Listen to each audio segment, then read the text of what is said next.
Hello students.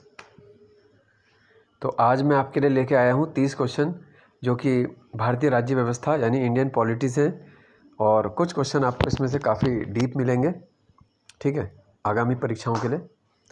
तो देख लेते हैं। फूट डालो और राज करो की नीति का पोषक किस अधिनियम को कहते हैं? यह भारत परिषद अधिनियम 1909। तो ये आंसर के साथ है, डायरेक्ट मैं आपको दिखा रहा हूँ। इसको पार्लियामेंट सुधार भी बोलते हैं। ठीक है, तो हिंदू मुस्लिम के बीच कहा जाता है कि जो पहला बीज बोया गया था, है ना, दुश्मनी का, तो वो यहीं से बोया गया था 1909 से। तो इसीलिए इसको फूट डालो और राज करो बोला गया।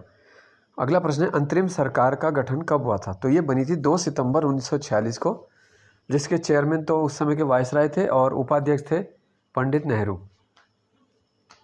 ठीक है, अगला प्रश्न यही है, अंतरिम सरकार में उपाध्यक्ष कौन था? अंतरिम सरकार में उपाध्यक्ष थे जवाहरलाल नेहरू। ठीक है, चौथा प्रश्न है, डोमिनियन स्टेट का अर्थ क्या होता है? डोमिनियन स्टेट होता है शासित प्रदेश। ठीक है, यानी जिस पर शासन किया जा रहा है तो वो प्रदेश। ठीक है, डोमिनियन स्टेट। अगला प्रश्न है, मूल अधिकार का सर्वप्रथम विकास कहाँ हुआ?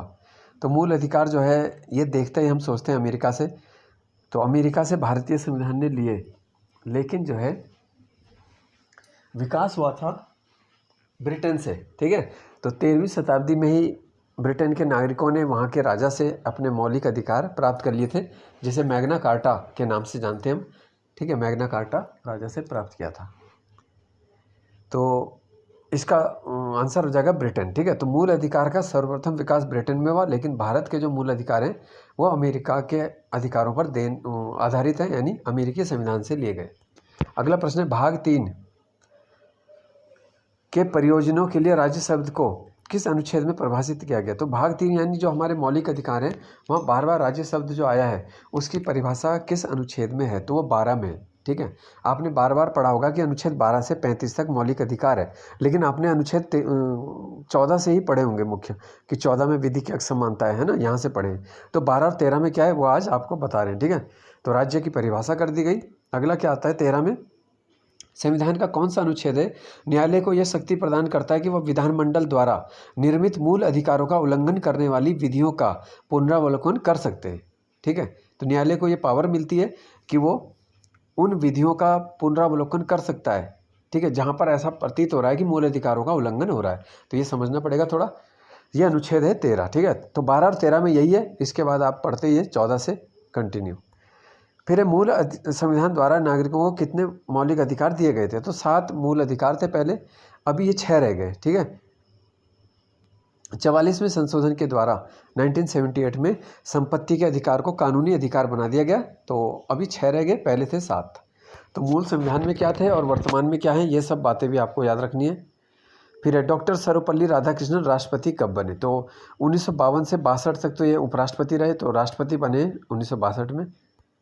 फिर भारत के पहले कार्यवाहक प्रधानमंत्री गुलजारी लाल नंदा थे। इन्होंने कब कार्यभार संभाला था? तो पहली बार ये बने थे जब नेहरू जी की मृत्यु हुई 27 मई 1964 को। अगला प्रश्न है, लोकसभा का कोरम कितना होता है, यानी कितने सदस्यों की आवश्यकता होती है, जिसे हम गणपूर्ति के नाम से जानते हैं? तो यह है 1/10, यानी लोकसभा की जो क्षमता है उसका 1/10 सदस्य होने जरूरी है, तभी सभा चल सकती है, लोकसभा।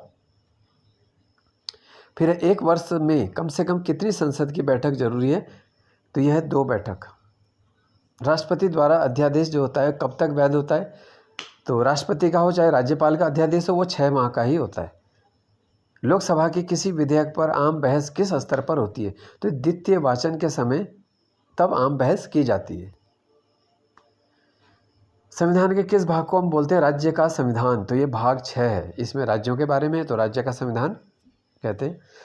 राज्यपाल सोने के पिंजरे में निवास करने वाली चिड़िया के समतुल्य है, यह किसने कहा? तो ये पहली ही राज्यपाल जो यूपी की थी, सरोजनी नायडू, इन्होंने बोला था। वर्तमान में कितनी अनुसूचियां हैं? तो वर्तमान में 12 हैं, पहले 8 थी। ठीक है, तो ये सामान्य प्रश्न भी आ रहे हैं इसमें, कुछ और कुछ अलग हैं। ठीक है, तो आपको देखना है कि आपके आसान क्वेश्चन भी वहाँ पे गलत ना हो, तो यानी रिवीजन आपको पूरा करना है। ठीक है, पिछले 3 या 4 साल के आपको यूके SSSC के भी पूरे पेपर सॉल्व करने पड़ेंगे। जहां आप कोचिंग कर रहे हैं या टेस्ट सीरीज लगा रहे हैं तो वो भी आपको कंटिन्यू करने हैं। ठीक है, तब आपका स्कोर बढ़ेगा।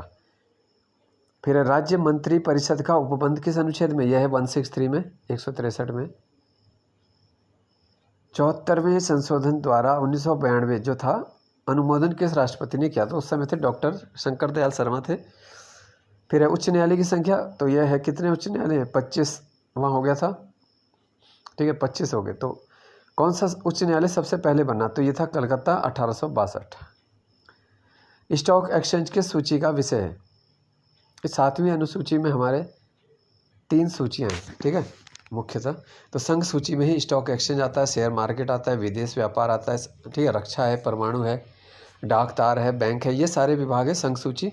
सबसे बड़ी सूची यही है, 100 विषय हैं इसमें। पहले जब ये संघ सूची बनी थी तो उसमें 97 थे, 97। समाचार पत्र ये आता है समवर्ती में। वन शिक्षा ये है ये भी समवर्ती का है। संघ में कितने विषय हैं? 100 हैं। संघ की संपत्ति पर राज्य को कर लगाने का अधिकार नहीं होगा, ठीक है। ये किसने, कौन से अनुच्छेद में? ये 285 में। तो संघ की कोई संपत्ति है अगर उत्तराखंड में मान लो सेंट्रल गवर्नमेंट की, तो उस पर राज्य कर नहीं लगा सकता है। तो 285 अनुच्छेद ये बोलता है। 11वीं अनुसूची में कितने विषय हैं? 29 विषय हैं 11वीं अनुसूची, जो हमारी पंचायती राज से है। क्षेत्रीय संबद्धता का सिद्धांत किस में? अनुच्छेद 245। नागरिकता किस भाग में? भाग 2। और लास्ट है मानव दुर्व्यापार, ह्यूमन ट्रैफिकिंग, बलात्श्रम का प्रतिषेध करने वाला अनुच्छेद है, यह है 23, ठीक है। मौलिक अधिकार में आ जाता है 23। तो ये आपके 30 क्वेश्चन हो गए, ठीक है। नेक्स्ट वीडियो में हम कुछ और प्रश्न देखेंगे उत्तराखंड या हिंदी के। धन्यवाद।